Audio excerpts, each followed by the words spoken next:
নমস্কার, ওঙ্কার বাংলায় আপনাদের সকলকে স্বাগত জানাচ্ছি। এই মুহূর্তে আমি অপরূপা রয়েছে আপনাদের সাথে। চোখ রাখবো আজকের অত্যন্ত গুরুত্বপূর্ণ একটি বিষয় নিয়ে। তৃণমূল ত্যাগে 20 সাংসদের অস্তিত্ব নিয়ে আশঙ্কা ঘনীভূত হচ্ছে কি? কেন বলছি?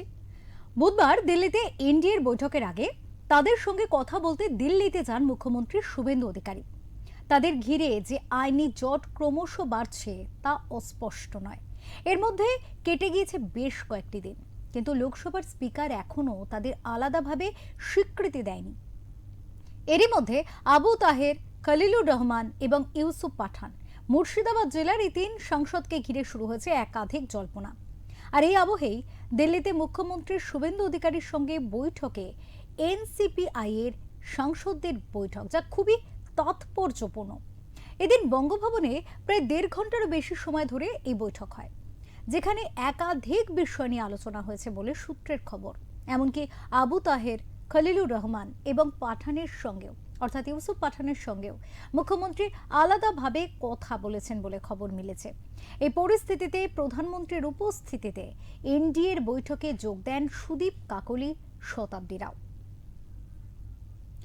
এ বিষয়ে রচনা বন্দ্যোপাধ্যায় তিনি বলেছেন কিছু, শুনবো কি বলেছেন। Just waiting for him to come over here for the last 10-15 days, and we had many questions. All the MPs had many inquiries which we wanted to know from him. We wanted some advices from him, and it was a very fruitful meeting, and he advised us many important points which we have to generate now, and we have to work for our constituents.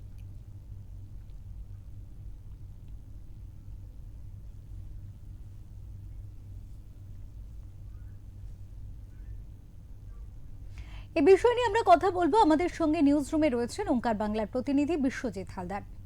বিশ্বজিতের কাছে আসবো এবং যে বিষয় নিয়ে প্রশ্ন রাখবো, মুখ্যমন্ত্রী শুভেন্দু অধিকারীর সঙ্গে বঙ্গভবনে প্রায় 1.5 ঘন্টারও বেশি সময় ধরে বৈঠক করলেন তৃণমূল ত্যাগী এনসিপির সাংসদরা, কিন্তু কি এমন সমস্যা দেখা দিল যে মুখ্যমন্ত্রীকে ছুটে যেতে হলো দিল্লিতে?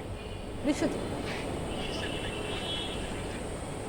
একদমই, দেখো আজকে সারা দিন ভোর ধরে কিন্তু দিল্লির রাজনীতি কার্যত যেমনভাবে উত্তাল হয়ে উঠেছিল তার রেশ আছে কিন্তু বাংলায় স্বাভাবিকভাবে পড়বে। কারণ বাংলার যে তৃণমূল কংগ্রেসের যে 20 জন যে সাংসদ তারা ইতিমধ্যে এনসিপিআই যোগ দিয়েছিলেন।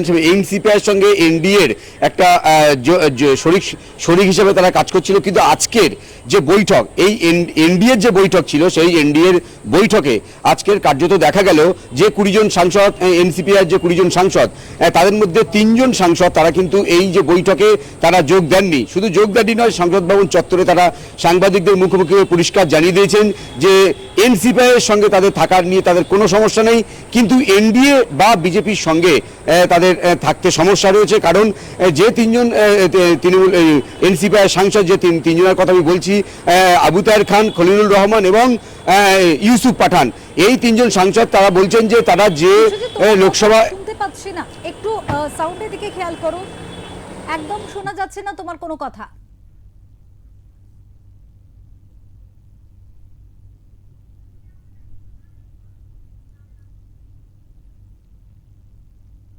আমরা আবারও যোগাযোগ করার চেষ্টা করব আমাদের প্রতিনিধির সাথে। ততক্ষণ দর্শকদের কাছে আসবো এবং এই বিষয় নিয়ে কথা বলবো।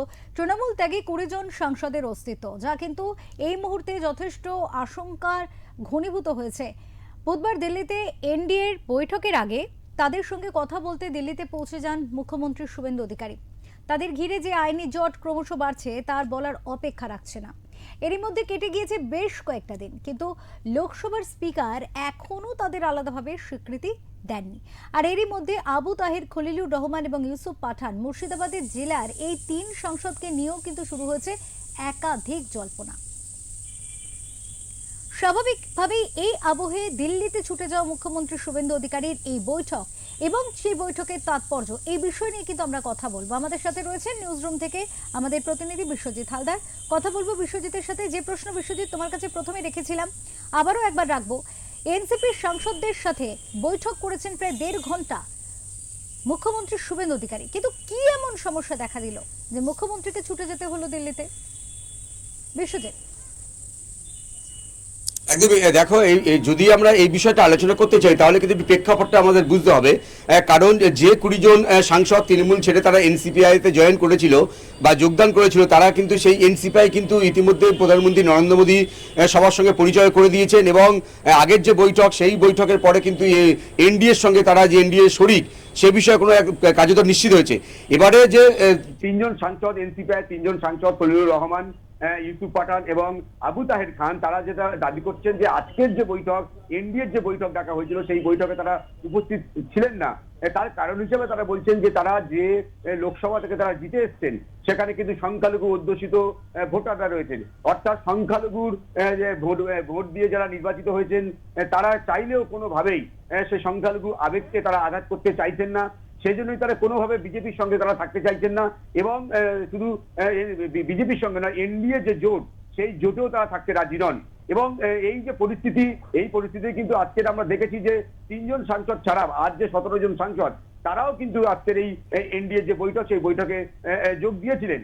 এবং অন্যদিকে আজকের বঙ্গভবনে রাজ্যের মুখ্যমন্ত্রী শুভেন্দু অধিকারী তিনি আজকেরই দিল্লির উদ্দেশ্যে রওনা দিয়েছিলেন এবং যেটা জানা যাচ্ছে যে বঙ্গভবনে এই যে 17 জন সাংসদ ছিল তাদের সঙ্গে তিনি এক প্রস্তর বৈঠকও করেছেন এবং তারপরে যেটা সূত্র মারফত জানা যাচ্ছে যে তারপরে এই যে বাকি 3 জন সাংসদ রয়েছে তাদের সঙ্গেও আলোচনা হয়েছে এবং যেটা জানা যাচ্ছে যে এই যে 3 জন সাংসদ যারা এনডিএ বা যারা বিজেপির সঙ্গে যারা কোনোভাবে যারা যোগ দিতে চাইছেন না, তাদের যেটা দাবি যে আজকের এই যে বৈঠক মুখ্যমন্ত্রী শুভেন্দু অধিকারী তারা যে বঙ্গভবনে যে বৈঠকটা তারা করেছেন সেই বৈঠকে কার্যত এনডিএ বা এই এনসিপিআই বা তার সঙ্গে জোটে যাওয়া এই বিষয় নিয়ে কিছুই আলোচনা হয়নি। শুধুমাত্র এলাকার যে উন্নয়ন, তিনি একজন সাংসদ হিসাবে তার এলাকার যে উন্নয়ন সেটা যেন কোথাও বাধাপ্রাপ্ত না হয় সেই বিষয়টা নিশ্চিত করার জন্য মুখ্যমন্ত্রীর সঙ্গে তারা বৈঠক করেছেন। যদিও রাজ্যের মুখ্যমন্ত্রী এই বৈঠক শেষে ইঙ্গিতপূর্ণ মন্তব্য যেটা করেছেন যে তিনি বলছেন যে আবি কুছ বাকি হ্যায়, মানে যেটা মনে করা হচ্ছিল যে তাহলে 17 জন সাংসদ যদি এনসিপিআই যোগ দেন এবং তারা এনডিএ শরিকের সঙ্গে শরিক হন তাহলে কিন্তু এদিকে যে অন্য একটা বিষয় তোমার মাথায় রাখতে হবে, ইতিমধ্যেই কিন্তু তৃণমূল কংগ্রেসের পক্ষ থেকে ওম বিড়লার কাছে বা লোকসভা যিনি এই মুহূর্তে যিনি অধ্যক্ষ রয়েছেন তার কাছে কিন্তু চিঠি দিয়ে এই যে 20 জন সাংসদ তাদের সদস্যপদ খারিজের কিন্তু আবেদন জানানো হয়েছে তৃণমূল কংগ্রেসের পক্ষ থেকে। কারণ তুমি জানো যে দলত্যাগ বিরোধী আইন এক্ষেত্রে কিন্তু প্রয়োগ করতে ক্ষমতা রয়েছে, কিন্তু তৃণমূল কংগ্রেস সেই আবেদনটা করেছে লোকসভা স্পিকারের কাছে। এবারে দলত্যাগ বিরোধী আইন তখনই কার্যকর হবে সংবিধান অনুযায়ী, যে সংবিধান যেটা বলছে যে যদি কোনো দলের 2/3 সদস্য একসঙ্গে দল ত্যাগ করেন বা দল ছাড়েন সেক্ষেত্রে কিন্তু দলত্যাগ বিরোধী আইনের মধ্যে কার্যকর হবে না। কিন্তু এরপরে এখানে সূক্ষ্ম কিন্তু একটা অঙ্ক রয়েছে। দেখো যে 20 জন সাংসদ তারা চলে গেছে ইতিমধ্যে, কিন্তু তৃণমূল কংগ্রেসের 29 জন সাংসদ, তার মধ্যে যদি 20 জন চলে যায় এবং যদি 2/3 যদি সংখ্যাটা মিল করতে হয় তাহলে কিন্তু তৃণমূল কংগ্রেস থেকে 18 জন সাংসদ যদি এনসিপিআইতে যোগদান করে তাহলে কিন্তু দলত্যাগ বিরোধী আইন কার্যকর হবে না। কিন্তু এক্ষেত্রে 20 থেকে যদি 3 মাইনাস করা হয়, যে 3 জন সাংসদ তারা বলছে কোনোভাবে তারা এনসিপিতে থাকতে চাইছেন কিন্তু তারা কোনোভাবে এনডিএ বা বিজেপির সঙ্গে যোগ দেবে না, তাহলে কিন্তু দলত্যাগ বিরোধী আইন যদি কার্যকর হয় সেক্ষেত্রে কিন্তু ওম বিড়লা যদি সিদ্ধান্ত নেন তাহলে কিন্তু এই 3 জনকে বাদ দিলে 17 জন সাংসদ হচ্ছে, তাহলে কিন্তু দলত্যাগ বিরোধী যে আইন সেটা কিন্তু কার্যকর হতে পারে। কারণ যদি 2/3 সদস্যের যদি কম হয় তাহলে কিন্তু কাজ হবে। এবার এখানে হিসাব বলছে যে 17 জন সাংসদ তারা এনসিপির সঙ্গে রয়েছে এবং এনডিএর সঙ্গে রয়েছে, কিন্তু আরো যে 3 জন তারা কিন্তু যাচ্ছেন না। এক্ষেত্রে 18 জন যদি সাংসদ একসঙ্গে তৃণমূল কংগ্রেস ছেড়ে এনসিপিতে যোগদান করে তাহলে কিন্তু দলত্যাগ বিরোধী আইন কার্যকর হবে না এবং সেক্ষেত্রে কিন্তু এই যে 20 জন সাংসদ তাদের কিন্তু সাংসদ পদ থেকে যাবে। তাহলে এখন প্রশ্ন উঠছে তাহলে এই যে সাংসদ রয়েছে তাদের ভবিষ্যৎটা কি?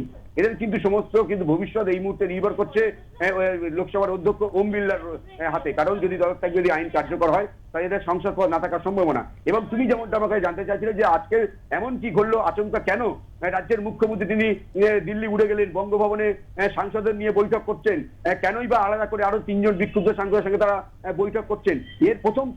এর একমাত্র কারণ হচ্ছে এই অঙ্কটা। এই দলত্যাগ বিরোধী আইন যদি কার্যকর হয় তাহলে কিন্তু বিজেপি যে অঙ্কটা করছিল লোকসভায় তাদের যে শক্তিটা কম সেই শক্তি বাড়ানোর জন্য তুমি জানো একাধিক বিল কিন্তু ইতিমধ্যেই লোকসভায় তারা পাস করার চেষ্টা করেছিল, কিন্তু কোথাও যে মহিলা বিল সেই বিলটা কিন্তু পাস করা সম্ভব হয়নি, কারণ তখন তৃণমূল কংগ্রেসের পক্ষ থেকে লোকসভায় কিন্তু ভোটাভুটির মধ্যে তারা অংশ নেয়নি বা তারা ভোট দেয়নি, সমর্থন করেনি। অর্থাৎ এই বিলগুলো পাস করতে গেলে তাহলে কিন্তু যে পরিমাণ সদস্য বা যেই পরিমাণ সংখ্যার প্রয়োজন সেই সংখ্যার যদি মিল করতে হয় তাহলে কিন্তু এই 20 জন সাংসদের এনসিপি যে সাংসদ যারা এনডিএ শরিক তাদের কিন্তু সমর্থন প্রয়োজন।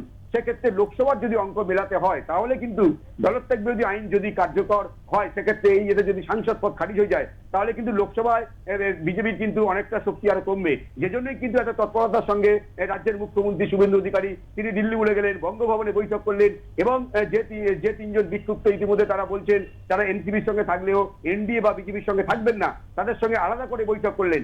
এবং এই বৈঠক শেষে কিন্তু ইঙ্গিতপূর্ণ একটি মন্তব্য করেছেন রচনা বন্দ্যোপাধ্যায়। তিনি বলেছেন যে আজকের যে তিনজন বলছেন যে তারা এই এনডিএর মধ্যে নেই, এটা কিন্তু ভুল খবর, এটা অনেক বাতাসে অনেক খবর ঘুরে বেড়াচ্ছে, আর সময় রয়েছে, আপনারা দেখুন সময় যত যাবে এই সংখ্যাটা আরো বাড়বে। তিনি ইঙ্গিতপূর্ণ মন্তব্য করছেন, পাশাপাশি মুখ্যমন্ত্রী শুভেন্দু অধিকারীও ইঙ্গিতপূর্ণ মন্তব্য করছেন যে আবি কুছ বাকি হয়। অর্থাৎ দিল্লির রাজনীতির সঙ্গে যে বঙ্গের যে তোলপাড় হয়ে যাচ্ছে রাজ্য রাজনীতি, এই যে খেলা বা এই যে এনডিএ জোট বা এই যে সংখ্যাটা বা এই যে দলত্যাগ বিরোধী আইন শেষ পর্যন্ত কোথায় গিয়ে দাঁড়ায় সেদিকে আমাদের অবশ্যই নজর থাকবে। অপরূপা। বিশ্বজিৎ, এই ক্ষেত্রে আরেকটা প্রশ্নে আসবো, যে যেমনটা তুমি বললে যে মুর্শিদাবাদের এই তিনজন সাংসদ তারা বলছেন যে তারা সংখ্যালঘু আবেগকে আঘাত দিতে চাইছেন না, সে কারণে তারা এনডিএ শরিক হচ্ছেন না এবং এই বৈঠকে যোগ দিচ্ছেন না, কিন্তু কোথাও গিয়ে একবার তাদের এনসিপিআইতে যোগ দিয়ে দেয়া, তারপরে আবার সেখান থেকে পিছু হটে যাওয়া, এই সার্বিক বিষয়বস্তু নিয়ে কোথাও গিয়ে কি সামঞ্জস্য হারাচ্ছে না বিষয়টি? বিশ্বজিৎ, দেখো, এই শুধুমাত্র আজকের মঙ্গলবারের যে বৈঠক, মঙ্গল যে রেললাইনকে সামনে রেখে আজকের এনডিএ যে বৈঠক ডাকা হয়েছিল, আজকের এই বৈঠকে শুধু এই তিনজন সাংসদ অনুপস্থিত ছিলেন না। আগের বারেও যখন বৈঠক ডাকা হয়েছিল সেই সময় কাকলি ঘোষদার, সুদীপ বন্দ্যোপাধ্যায়, শতাব্দী রায় এরা উপস্থিত থাকলেও তখনই আমরা দেখেছিলাম এই তিনজন সাংসদ যারা আজকের বলছেন যে তারা এনডিএ বা বিজেপির সঙ্গে তাদের কোনো সম্পর্ক রাখতে চাইছেন না, তারা কিন্তু সে সময় তিনি উপস্থিত ছিলেন না। সেক্ষেত্রে অনেকে মনে করছিলেন যে তাহলে আর যে সাংসদ 9 জন সাংসদ তৃণমূল কংগ্রেসের তারা বাইরে রয়েছে, সেখান থেকে কি কোথাও কি তাহলে বিজেপি ম্যানেজ করতে চাইছে, সেখানে কি কোথাও তাহলে আবার কি নতুন করে তৃণমূলের ঘর ভাঙার কোনো আবার সম্ভাবনা তৈরি হচ্ছে? এই বিষয়টা কিন্তু একেবারে উড়িয়ে দেওয়া যাচ্ছে না। কারণ তোমাকে আমি একটু আগে যেমনটা বলছিলাম, রাজ্যের মুখ্যমন্ত্রী যে ধরনের মন্তব্য করেছেন, ইঙ্গিতপূর্ণ মন্তব্য করেছেন যে আবি কুছ বাকি হ্যাঁ, এবং সেই সঙ্গে রচনা বন্দ্যোপাধ্যায় তিনি এই বৈঠক থেকে বেরিয়ে বলছেন যে ইতিমধ্যেই যে খবরটা শোনা যাচ্ছে বা যে গুজব চলছে এটা সম্পূর্ণ গুজব। আরো সাংসদ তারা ইতিমধ্যে এই যে এনসিপিআইয়ের সঙ্গে যোগদানের জন্য যোগাযোগ করছে, তাদের সঙ্গে যোগাযোগে রয়েছে। অর্থাৎ আরো যে বাকি তৃণমূলের সাংসদ রয়েছে তাদের কি ঘর ভাঙতে চলেছে, এটা কিন্তু এখন সময় বলবে।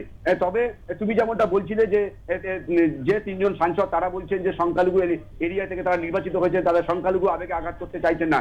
এটা কিন্তু তারা প্রথম থেকেই বলছেন যে সংখ্যালঘু যে আবেগ, সেই আবেগে তারা আঘাত করতে চাইছেন না, কারণ তারা যে আসন থেকে নির্বাচিত হয়েছেন সেই আসনে কিন্তু 70% ভোট কিন্তু সংখ্যালঘু ভোট। সেই সংখ্যালঘু ভোট যদি তারা পেয়ে যদি জয়লাভ করেছে, সেক্ষেত্রে সংখ্যালঘু আবেগে কোথাও একটা ধাক্কা লাগবে, কারণ তাদের বিশ্বাসযোগ্যতা নিয়ে প্রশ্ন উঠবে। কারণ যে এলাকায় ভোটাররা তারা অ্যান্টি বিজেপি ভোট দিয়েছে, এই কথাটা কিন্তু বারবার কুণাল ঘোষ বলছে যে এলাকা থেকে এই সাংসদরা নির্বাচিত হয়েছে সেই এলাকার মানুষের সঙ্গে তারা বিশ্বাসঘাতকতা করছে নিজেদের ব্যক্তিগত সুবিধার জন্য।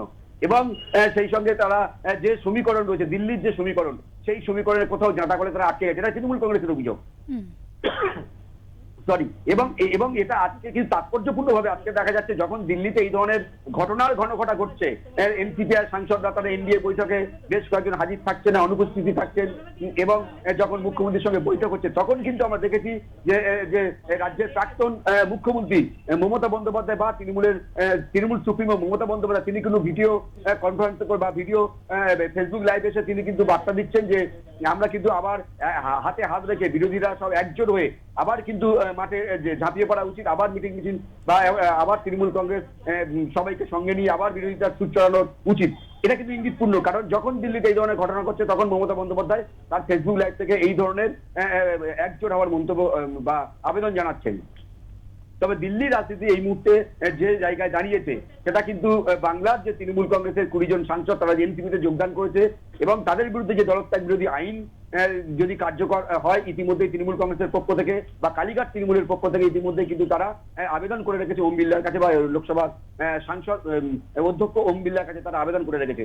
যদি সেটা কার্যকর হয় তাহলে কিন্তু অবশ্যই করে অনেক হিসাব এদিক ওদিক হয়ে যাবে, কারণ তৃণমূল কংগ্রেসের যে সাংসদদেরকে এনসিপিতে যোগদান করার পর এনডিএতে যোগদান করা হচ্ছে তার পিছনে যে অঙ্কটা তোমাকে আমি বলছিলাম সংখ্যার অঙ্ক, যে একাধিক বিল পাস হওয়া বাকি রয়েছে লোকসভায় যেখানে সংখ্যা বিচারে বিজেপি কোথাও একটা ধাক্কা খাচ্ছে, এই অঙ্কটা মিল করতে গিয়ে কিন্তু আজকের এত বড় একটা সমীকরণের বা এই সাংসদগুলোকে দলত্যাগ করানো, সেক্ষেত্রে যদি লোকসভার মধ্যে যদি ওম বিড়লা যদি সিদ্ধান্ত নেন যে দলত্যাগ বিরোধী আইনে যদি এরা পড়ে যান, কারণ 17 জন সাংসদ যদি এই মুহূর্তে 18টা সাংসদ যদি একসঙ্গে দলত্যাগ না করেন তাহলে কিন্তু বিজেপির জন্য অঙ্ক এদিক ওদিক হতে পারে। কারণ এবং তুমি যেমনটা বলছিলে যে মুর্শিদাবাদের যে অঙ্কটা যেখানে এই যে 3 জন সাংসদ তারা থাকবে না বলে দিচ্ছে, কিন্তু আমরা দেখেছিলাম যে রাজ্যের মুখ্যমন্ত্রী শুভেন্দু অধিকারী তার সঙ্গে কিন্তু একান্ত বৈঠক করছেন আজকেরই, যখনই তারা বলছেন যে আমরা এনডিএর সঙ্গে বা বিজেপির সঙ্গে থাকতে চাইছি না,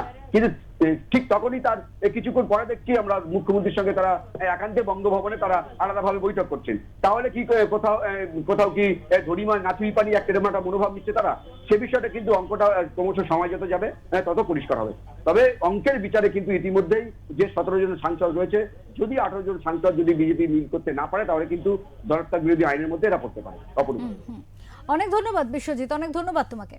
আমরা কথা বলছিলাম আমাদের প্রতিনিধি বিশ্বজিৎ হালদারের সাথে এবং তিনি সার্বিক বিষয় নিয়ে এই মুহূর্তে দাঁড়িয়ে যেটা দাঁড়াচ্ছে যে এনসিপিআইতে যে 20 জন সাংসদ রয়েছেন তাদের মধ্যে থেকে 3 জন মুর্শিদাবাদের, তারা কিন্তু চাইছেন না সংখ্যালঘু আবেগকে কোনোভাবেই আহত করতে এবং সেই কারণে তারা এনডিএ শরিক হতে চাইছেন না। কিন্তু তাহলে কি হবে? তাহলে তৃণমূল কি এবার কৌশলগত পদক্ষেপ নিতে চলেছে? তারা কিন্তু অলরেডি জানিয়ে দিয়েছে যে একেবারে ম্যাজিক ফিগার 18 না হলে সেক্ষেত্রে কিন্তু সাংসদদের এই যে একসাথে পদত্যাগ বা এনডিএতে জোট এই বিষয়গুলো কিন্তু কোথাও গিয়ে সম্ভব নয়। স্বাভাবিকভাবে এই কারণে কোন দিকে যেতে চলেছে পরিস্থিতি, কি ভাবছে রাজ্য রাজনীতি, সেদিকেই নজর থাকবে সকলের।